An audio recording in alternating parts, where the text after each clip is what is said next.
And this bill, the way I understand it, is this is going to be privately owned property. Current dormitories that are built and owned by the University of Georgia or any educational facility are already exempt. That's not a question. Take Crestwell or Brumby. All those dorms are owned by UGA. They're exempt from taxation simply because the university owns them. It's an educational facility, and under the law, they're already exempt. This bill is going to exempt privately owned property that is actually built on university property.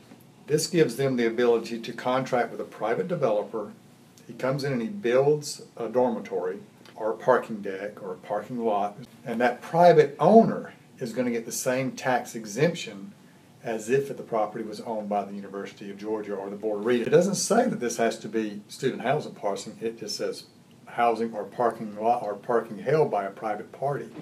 It could be private parking anywhere. I'll tell you who the benefactor is. The benefactor is the private ownership, the private partner or the private company that comes in and builds this, because they're going to get a tax break, a significant break, if you think about the cost of these facilities. Well, what you're doing by passing this piece of legislation is giving that private corporation a lower balance sheet. In my opinion, that creates an unfair playing field for all the other private developers outside of university property who are really targeting that same market. If this guy gets a tax break that they don't get, their operating cost margins change.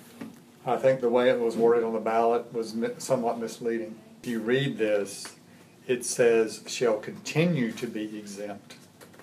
Well, these properties are not exempt now. As if you're saying that by allowing people to come in and build on university property, the university property is not going to be exempt anymore. That's not what this piece of legislation does. It actually gives that private property owner the same exemption that the University of Georgia or the Board of Regents already gets. This piece of property being exempt, it transfers the burden of property taxation to those properties that are not exempt. And unfortunately, that 73% of the voters who voted for this are probably property owners who are paying taxes. And they didn't realize that by exempting this, all they're really doing is increasing their own burden.